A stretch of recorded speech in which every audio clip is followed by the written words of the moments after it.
Reactive Training Systems. I'm Mark Robb with Reactive Training Systems, and with me is Cheng, who's a 66 kilo lifter, M1, just won the M1 66 kilo class this morning, and Ryan Stills, 120 kilo M1, current world champion actually. Both these gentlemen are coached by myself, but they're both hook grip pullers and been very successful at that. The reason we're doing this video is I did a video several years ago that was very well received on how to pull hook grip, and there's been a couple of issues that have been pointed out, which are, first of all, people say that they can't hook grip because their hands are too small, and Newton's going to address that issue. And the other issue is that big, beefy, thick hands, and he's got that covered. So, just wanted to give a shout out to James and Main Event Strength here in Spokane for allowing us to come here and do this.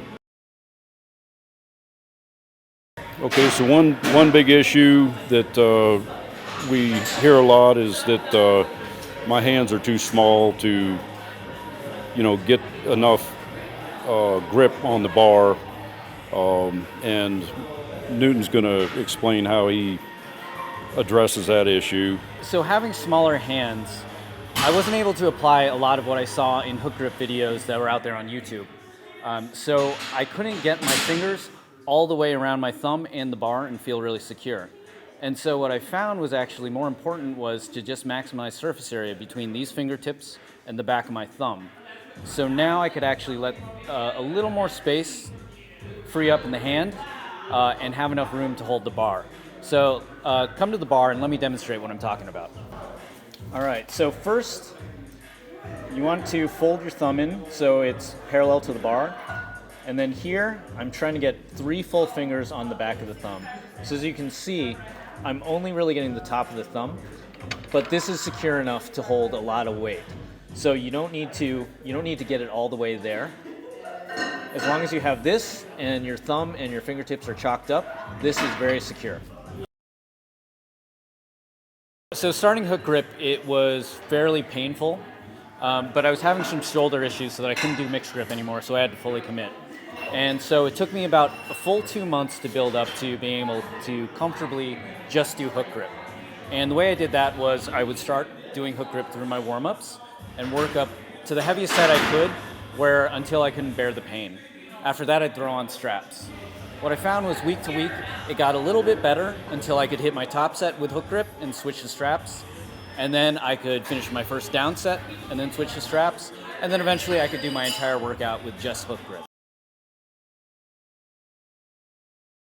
What I see you doing, like, see that spot, that line across my thumb right there? Yeah. That's how much thumb I've got under the bar. And it looked like that's about the same amount of your thumb that you have under the bar. Which is interesting.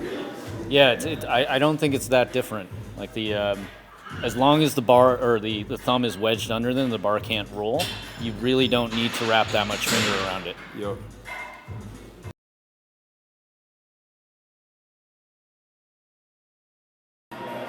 You and I were in touch about, because you were interested in switching over to hook grip. Yep. And I think you tried it, and then it really wasn't, you were having problems with it, and you kind of went back to mixed grip, and then you kept dropping deadlifts, and then you, I guess it was it was right after Nationals last year, you finally pretty much committed that you had to do it because that was severely limiting your deadlift. Yeah. So I had at Nationals dropped 738 pounds, which at the time would have been a Masters American record, and just had so much problems with it, and I decided I was just going to commit to it and have it dedicated for Worlds. And so what I did was I realized because I've got thicker hands, I couldn't do, like Newt was talking about, I can't bring it around here and bring it across. Because what I do is all this area that's in here, I would start to tear. And so by tearing this, and tearing the thumb areas, I couldn't train for maybe up to a week. So what I do is I really get in there and I push down and take all that slack out of there, and then I take my thumb deep this way and get 2 fingers on it. So once I'm here, that's locked in. I only have 2 fingers on there, but I've held on to 800 pounds that way. So when I come up to the bar, I'll get myself here and I actually push my weight into the bar, taking the slack out, dip that here, 2 fingers over, give my tug, and that's locked in right there. The only other thing I would mention is these other 2 fingers, I keep on the knurling, but my concentration is right here. This is just to keep friction on the hand, but I don't necessarily need these to do anything other than stay supportive. Since we're doing a second deadlift video or hook grip video here too, there's a couple other things that I've learned over the last several years, and one of them is the importance of hand care, because if your hand's all torn up, you can't hook grip and train deadlift like that. And there's, as Newton mentioned, there's a several months adaptation period as far as your joints and ligaments in your thumb, as far, the pain decreasing over several months until it's pretty much not at all painful. But that's not the case with hand care. You have to take care of your hands all the time, or they will get torn up, and there's no way around that. The second issue, which I've experienced myself, is also, as powerlifters, we largely neglect our forearms as far as self-myofascial release or deep tissue work or anything like that. And I dropped 2 deadlifts at last Nationals because of medial epicondylitis. Just no grip strength in that arm, and so it's a big deal to try to maintain healthy tissue and healthy muscle and healthy tendon in your forearms as well, because if you can't hold on to a deadlift, then it doesn't matter how strong you are.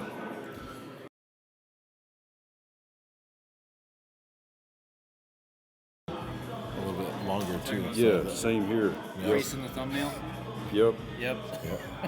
Oh, look at us! Look at those nails. So we're talking about we all keep our thumbnails a little bit long, so that there's a little bit more to get hold of. So yeah, because I grab on my 2 fingers here with this third finger that catches the nail. That's how I know I'm locked in there also. The other part is, the stronger the nail is, the more you're able to really torque on there, and that's you'll realize through hook grip that you do get a thicker nail bed, and it gets a lot better to hold on to. yeah, and it's a big deal just getting any of that third finger onto your thumb. It makes a huge difference. Yep. Even if it's just on the thumbnail, like you said, it's a big deal. I've also found that when my thumbnail is too short, there's a bigger risk of the meat on the thumb starting to tear away from the nail. And that's pretty painful, and that's really going to hurt your deadlift.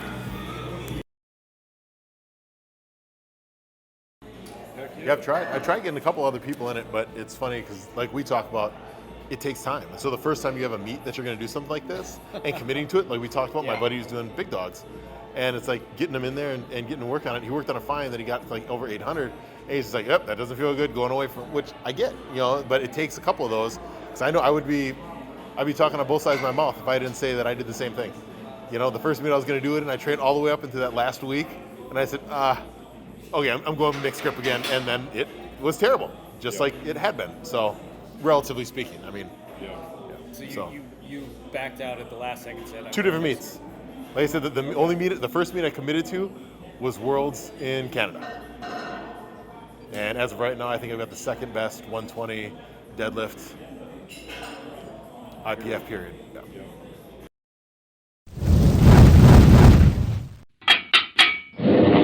Reactive Training Systems.